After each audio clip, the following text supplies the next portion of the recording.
मंदिर की आत्मा। गांव बापस्ती की पहाड़ी पर एक मंदिर था जो कई वजहों से प्रसिद्ध था। बापस्ती के परिवारों में आपसी सौहार्द बना हुआ था। इसकी वजह उस मंदिर को ही बताया जाता है। अरे ओ विमला, ये इस मंदिर की कहानी क्या है रे? अरे ये मंदिर इस गांव के लिए बहुत ही शुभ है।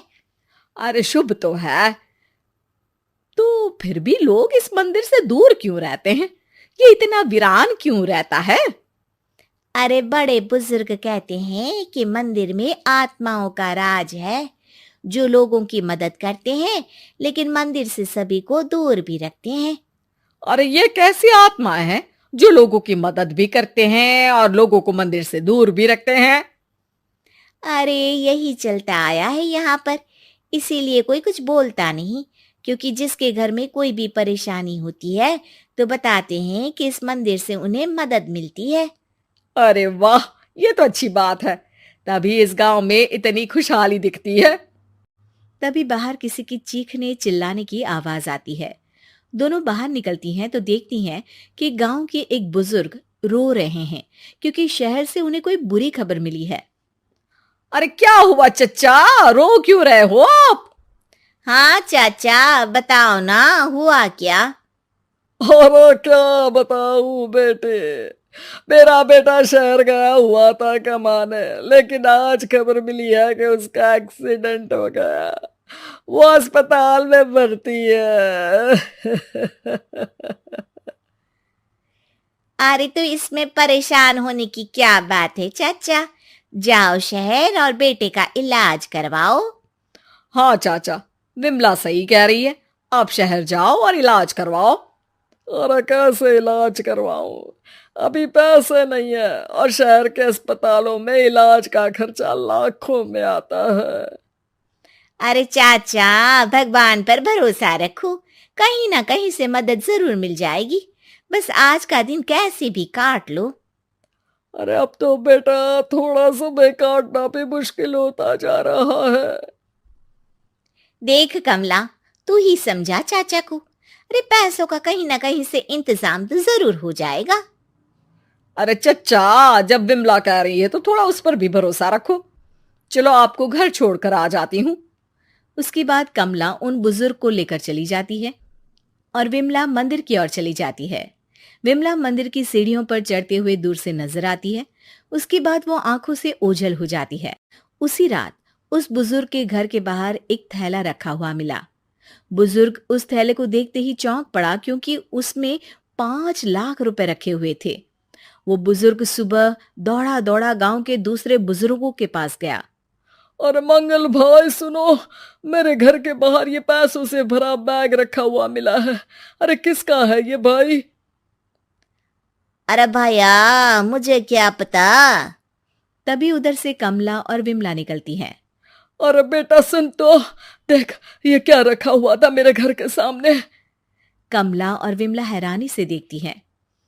अरे वाह, देख विमला, तूने कहा था ना कोई मदद जरूर करेगा। अरे भगवान सबकी मदद करते हैं, ये पैसों की मदद भी भगवान ने ही भेजी है। और क्या। अब चच्चा सोच क्या रहे हो, शहर जाओ और बेटे का इलाज करवाओ। ठीक है बेटियों, जो तुम कहो। चलो निकलता हूँ शहर बेटे का इलाज करवाने के लिए। अरे विमला, एक बात तो बता, ये इन्हें मिले तो कैसे मिले पैसे? अरे मैं ना कहती थी कि ये मंदिर सबकी मुसीबतों में मदद भेजता है। अरे वाकई बड़ी पुण्य आत्मा है मंदिर में। सो तो है, लेकिन उनके बारे में लोगों को कम ही पता है। अच्छा, और तुम्हें क्या पता है? अ, जितना पता था वो तो बता दिया। ना रे ना, मैं नहीं मानती, तू कुछ तो छिपा रही है। अरे कुछ ना छिपा रही, जो पता था वो बता दिया। मंदिर से लोगों को मदद मिलती है, बस इतना ही पता है। ठीक है बाबा, अब नहीं पूछूंगी। इसके बाद उसी रात कमला चुपचाप अपने कमरे से निकलती है और मंदिर की ओर चल पड़ती है। कमला धीरे धीरे मंदिर के दरवाजे पर पहुंचती है। अंदर से हल्की हल्की रोशनी आ रही थी। इसके बाद जो वो देखती है वो हैरान रह जाती है। कमला इसके बाद तेजी से वापस लौट आती है। दूसरे दिन सुबह सुबह। अरे विमला, तू तो छिपी रुस्तम निकली। है? ऐसा क्या छिपा लिया मैंने? अरे तूने तो भनक ही नहीं लगने दी और चाचा की मदद भी कर दी। हैं? ये क्या कह रही हो? ऐसा कैसे कह सकती हो तुम? मैंने कोई मदद वदद नहीं की। अरे सब पता है मुझे, कल रात मैं गई थी मंदिर।